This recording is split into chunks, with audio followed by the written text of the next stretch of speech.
Hello dear student, તો પાછળના વિડીયોમાં આપણે જૂન 2025ના પાર્ટ એ ના 1 થી 10 એમસીક્યુ નું સોલ્યુશન કર્યું હતું. હવે આપણે આ વિડીયોમાં 11મા એમસીક્યુ થી શરૂઆત કરીશું. ચલો, તો 11મા એમસીક્યુ આપણને આપ્યું છે સંકલનમાં 1 થી 4051 ની લિમિટ √x વર્ગ નીચે √x plus √4052 minus x dx બરાબર ખાલી જગ્યા. હવે દેખો, એક તો તમે અહીંયા કિંગ્સ પ્રોપર્ટી લગાવી શકશો. હવે જો તમારે કિંગ્સ પ્રોપર્ટી નથી લગાવી તો આના માટે આપણે એક શોર્ટ ટ્રીકનો ઉપયોગ કરી શકીએ કે જો તમને limit a to b fx dx આવું કંઈક આપેલું હોય, મતલબ રૂટ વાળા રીતે હોય, 3/2 વાળું હોય, 5/2 આવી કંઈક પાવર આપેલી હોય તો તમે એનો ડાયરેક્ટ આન્સર લખી શકશો b - a/2. ઓકે, ચલો તો હવે આપણે આ પ્રોબ્લેમમાં જોવા જઈએ તો b ની જગ્યાએ શું આપ્યું છે આપણને 4051 માઇનસ a ની જગ્યાએ શું આપ્યું છે 1, નીચે ભાગ્યા 2 કરીશું તો 4051 માઇનસ 1 કરશો એટલે કેટલા થઈ જશે 4050 અને ભાગ્યા 2.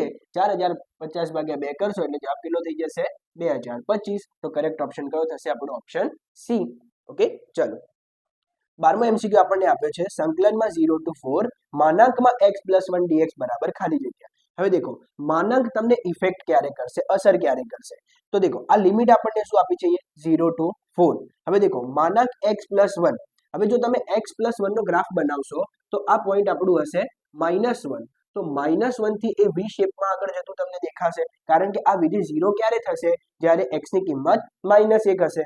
હવે દેખો, આપણને સંકલન કયા અંતરાલમાં શોધવાનું કીધું 0 to 4 માં, મતલબ અહીંયા 0 લઈ લઈએ અને અહીંયા 4 લઈ લઈએ તો આ તો વિસ્તારમાં એનું ક્ષેત્રફળ પોઝિટિવ જ આવવાનું છે. તો માટે તમારે માનાંકમાં અહીંયા સિમ્પલ વિધાઉટ માનાંક પણ તમે કામ કરી શકશો. તો આ તો પ્રોબ્લેમ કેવો બની ગયો, સંકલનમાં 0 to 4 લિમિટ અને માનાંક x + 1 ને આપણે સિમ્પલ x + 1 લખી શકીશું. હા, પણ જો અહીંયા કોઈ બીજી લિમિટ આપી હોત તો આપણે અહીંયા ચેક કરવું પડત કે આ માઇનસ થશે કે પ્લસ થશે, તો ત્યાંથી આપણે બે ટુકડા બનાવી દેતા, પણ આમાં આપણે એવી કોઈ જરૂર છે નહીં. ચલો, તો હવે આનું સંકલન આપણે કરીશું તો શું થશે x + 1² / 2 અને નીચે લિમિટ 0 to 4. ચલો, તો પહેલા લિમિટ મૂકીશું આપણે 4, તો કેટલા બનાવી દેશે 4 + 1 એટલે 5, 5² એટલે 25/2. પછી આવશે વચ્ચે માઇનસ. હવે અહીંયા 0 મૂકીશું તો 0 + 1 એટલે 1, 1² 1/2. ચલો, બંનેનો છેદ કેવો થઈ ગયો સરખો, તો ઉપર તમે સીધી બાદબાકી કરી શકશો એટલે કે 25 - 1, 25 માંથી 1 જશે તો 24 અને 24/2 એટલે કેટલા થઈ જશે 12. તો કરેક્ટ ઓપ્શન કયો થઈ જશે આપણો ઓપ્શન ડી. ઓકે, ઓકે, તો નેક્સ્ટ એમસીક્યુ આપણને આપ્યો છે સંકલનમાં 1/log x - 1/log x નો હોલ સ્ક્વેર ઇન્ટુ dx બરાબર ખાલી જગ્યા. તો દેખો, આને સોલ્વ કરવા માટે આપણે શું કામ કરીએ તો એ જે log x આપેલો છે એનો આપણે આદેશ લઈ લઈએ, એટલે કે એને કંઈક ધારી નાખીએ. એટલે કે ધારો કે log x બરાબર t, જેનો આધાર છે આપણી પાસે e. ઓકે, હવે દેખો, અહીંયાથી આપણે એક સ્ટેપ યાદ રાખવું પડશે કે જો આ log e આપ્યો છે, હવે અહીંયાથી તમે વિકલન કરીને તમે કામ કરી શકો, પરંતુ આપણે એક બીજો રસ્તો વાપરીશું જેનાથી તમારો આ પ્રોબ્લેમ એકદમ સરળ બની જશે. કેવી રીતે? તો દેખો, આ log છે અને આપણે બીજી બાજુ લઈ જઈએ તો શું બની જશે ઘાતાંકીય વિધેય બની જશે. ઓકે, હવે દેખો, આનો આધાર શું હતો e, તો e આધાર વાળું વિધેય બની જશે, મતલબ x = તમે શું લખી શકશો અહીંયા e⁻t. ઓકે, ચલો, હવે આપણે અહીંયા શું જોઈશે dx જોઈએ છે, મતલબ આની બંને બાજુ આપણે કરી દઈએ વિકલન, તો શું થશે અહીંયા x નું વિકલન dx, e⁻t નું વિકલન e⁻t અને t નું બાજુમાં ફરીથી કરવું પડશે જે થશે dt. ઓકે, ચલો, હવે આપણો પ્રોબ્લેમ કેવો બની ગયો સંકલનમાં 1/log x, log x ને આપણે શું માન્યા હતા t, માઇનસ log x નો હોલ સ્ક્વેર એટલે 1/t² અને બ્રેકેટની બહાર આપણે લખીશું dx ની વેલ્યુ, જે કેટલી લઈને આયા આપણે e⁻t dt. ઓકે, હવે દેખો, આમાં શું થશે e⁻t ને જો આપણે આગળ લખી દઈએ, 1/t ને એઝ ઇટ ઇઝ રાખીએ. હવે આને આપણે આવી રીતે થોડુંક લખીએ તો આમાં કોઈ પ્રોબ્લેમ આવશે નહીં. કેમ? અહીંયા પ્લસ માઇનસ જ થઈ જવાનું છે. તો આ તો કેવું બની ગયું, આપણે એક ફોર્મ્યુલા શીખેલા છીએ e⁻x અને બ્રેકેટમાં fx + f'(x) મતલબ વિધેય અને પ્લસ એનું વિકલન જો સાથે સાથે આવી જાય તો તમે આનો ડાયરેક્ટ આન્સર શું લખી શકશો e⁻x fx + c. ઓકે, તો દેખો, આ શું થઈ ગયું વિધેય અને 1/t નું વિકલન શું થાય -1/t², તો એની બાજુમાં આવી ગયું, તો તમે આનો આન્સર શું લખી શકશો e⁻t f(t) શું બનાવ્યો અહીંયા 1/t + c.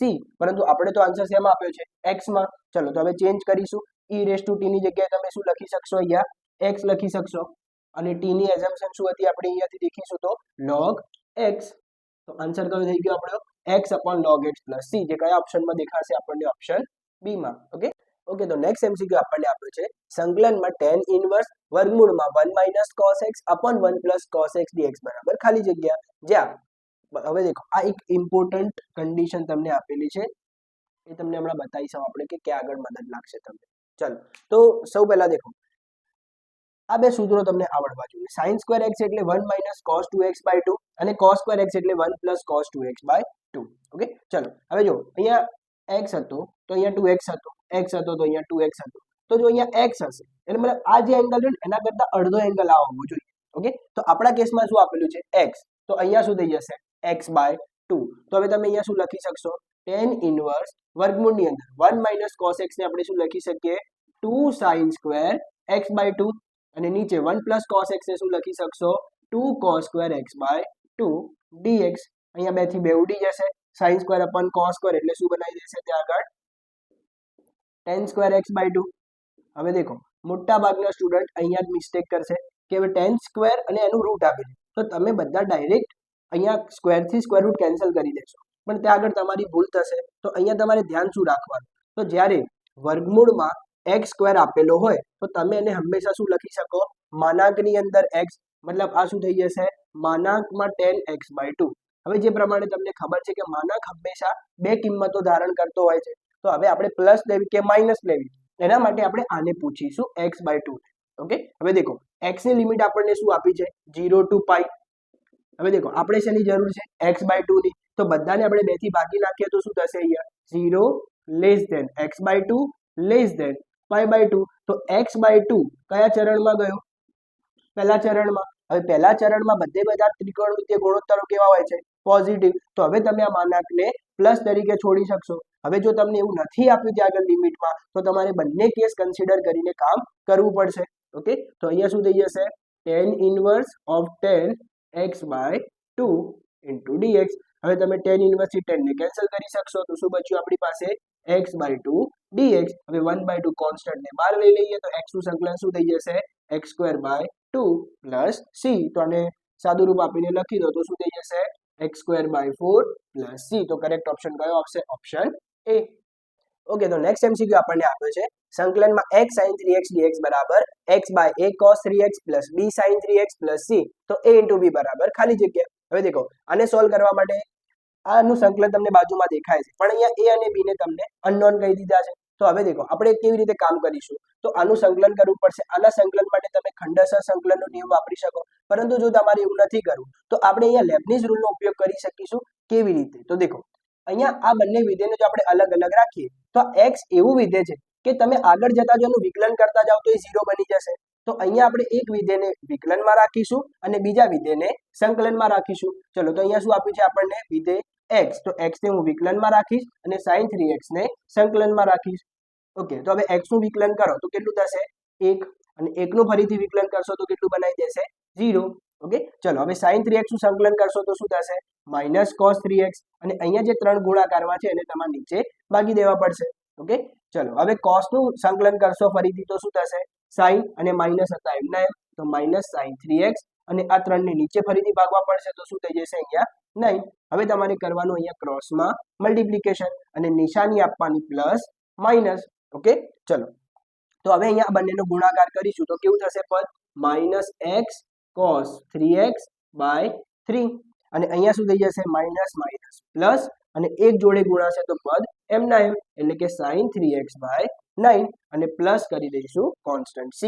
હવે દેખો આપણા જવાબ સાથે જો આપણે એની કમ્પેરિઝન કરીએ તો અહીંયા દેખો a ની જગ્યાએ શું દેખાશે x cos 3x, x cos 3x ને એમને એમ રાખીએ તો અહીંયા આપણને a ની જગ્યાએ શું દેખાશે આ માઇનસ ને અહીંયા નીચે આપી દેવો પડશે. તો a ની કિંમત કેટલી થઈ ગઈ -3 અને b ની કિંમત કેવી થશે sin 3x ના ગુણાકારમાં જે હોય તો અહીંયા શું દેખાય છે sin 3x ના ગુણાકારમાં 1/9 તો b ની કિંમત થઈ જશે 1/9. હવે બંનેનો ગુણાકાર કરવાનો કયો છે તો a ગુણ્યા b બરાબર -3 ગુણ્યા 1/9.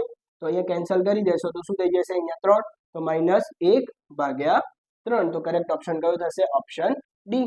ઓકે, તો નેક્સ્ટ એમસીક્યુ આપણને આપ્યો છે સંકલનમાં √x - 1/√x and its whole square dx બરાબર ખાલી જગ્યા. તો દેખો આનું સંકલન કરવા માટે સૌ પહેલા તમારે આ બ્રેકેટને ઓપન કરવો પડશે, જે ફોર્મ્યુલા લાગશે x - y ના હોલ સ્ક્વેર જેવી. તો ફોર્મ્યુલા શું હતી x² - 2xy plus Y square. ચલો તો અહીંયા શું આપ્યું છે? x ની જગ્યાએ રૂટ એક્સ, અહીંયા લખશો રૂટ એક્સ, અહીંયા લખશો 1/√x અને અહીંયા 1/√x. ચલો તો અહીંયા x સ્ક્વેર રૂટ એક્સ નો સ્ક્વેર એટલે અહીંયા સ્ક્વેર થી સ્ક્વેર રૂટ કેન્સલ, તો અહીંયા શું બચશે? x. અહીંયા રૂટ એક્સ થી રૂટ એક્સ કેન્સલ, તો અહીંયા બચશે -2 પ્લસ અહીંયા બંનેને અલગ અલગ વર્ગ આપી દેશો તો શું થઈ જશે? 1/x. હવે આપણે કરીશું આ દરેકનું સંકલન. ચલો તો x નું સંકલન શું થઈ જશે? x²/2. 2 નું સંકલન શું થઈ જશે? 2x પ્લસ 1/x નું સંકલન શું થઈ જશે? log mod x. તો કરેક્ટ ઓપ્શન કયો દેખાશે આપણને? Option C. ઓકે, ચલો હવે નેક્સ્ટ એમસીક્યુ આપણને આપ્યો છે સંકલનમાં √1 + x² dx બરાબર ખાલી જગ્યા. તો આના માટે આપણે આ જે સંકલન આપેલું રહ્યું એવું સંકલનનું સૂત્ર તમે ક્યાંક ભણેલા છો, જે કેવું હતું? સંકલનની અંદર વર્ગમૂળમાં a² + x² dx. તો આનું સંકલન શું ભણ્યા હતા તમે?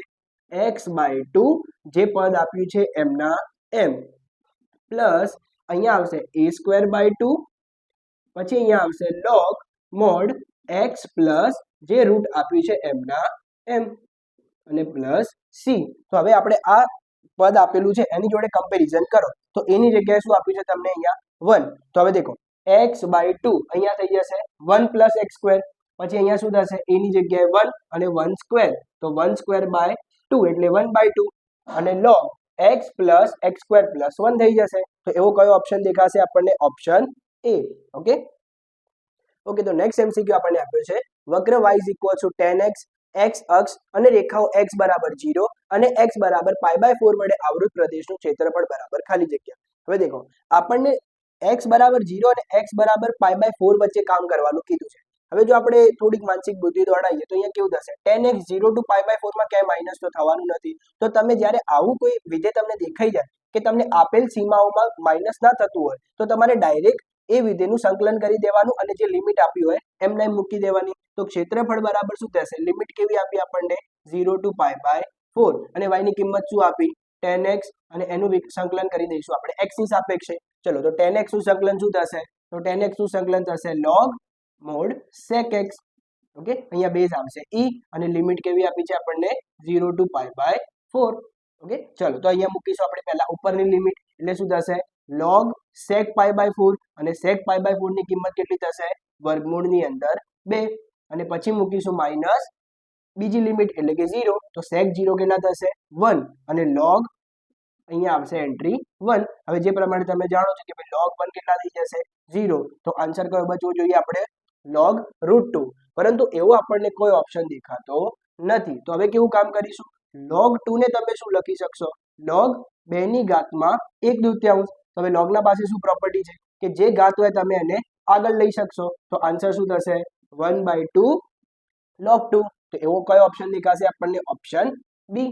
ઓકે, ચલો એવી જ રીતે બીજો ક્ષેત્રફળનો આપણને એમસીક્યુ આપ્યો છે વક્ર y = x², x અક્ષ અને રેખાઓ x = 1 અને x = 2 વડે આવૃત પ્રદેશનું ક્ષેત્રફળ બરાબર ખાલી જગ્યા. તો હવે દેખો x² પણ 1 થી 2 ની લિમિટમાં ક્યાંય માઇનસ થવાનું નથી. તો આપણે ડાયરેક્ટ એનું ક્ષેત્રફળ શોધવા માટે શું કરીશું?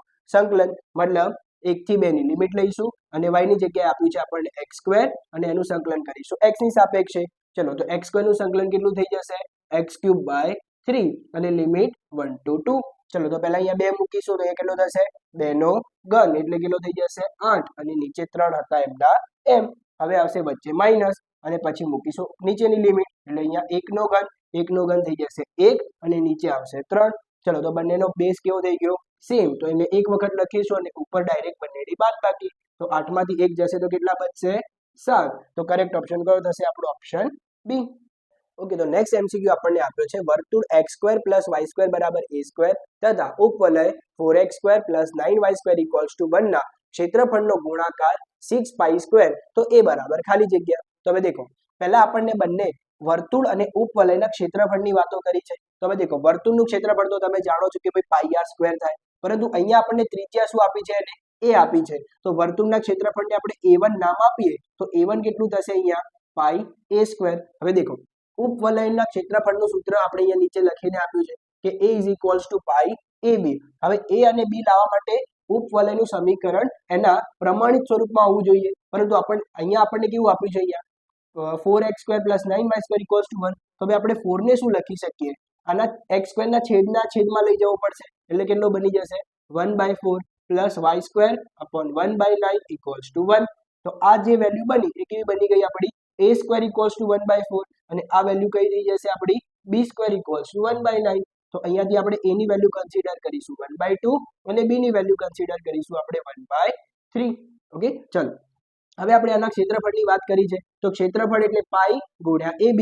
તો એના ક્ષેત્રફળને આપણે a2 નામ આપી દઈએ. તો a2 કેટલું થશે પાઈ, a ની જગ્યાએ 1/2 અને b ની જગ્યાએ 1/3. તો એ કેટલા થઈ જશે પાઈ અપોન 2 ગુણ્યા 3 એટલે 6. હવે દેખો આપણને આ બંનેના ક્ષેત્રફળનો ગુણાકાર કેટલો કયો છે 6π². એટલે a1 ગુણ્યા a2 = 6π².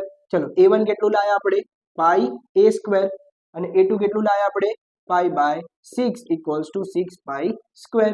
હવે દેખો અહીંયા શું થશે પાઈ ગુણ્યા પાઈ એટલે પાઈ², a² નીચે 6 = 6π². હવે દેખો બંને બાજુથી આપણે પાઈ² ને નીકાળી દઈશું. હવે 6 અહીંયા ભાગાકારમાં, આ બાજુ જશે તો ગુણાકારમાં. તો a² બરાબર કેટલા બનાવી દેશે 36.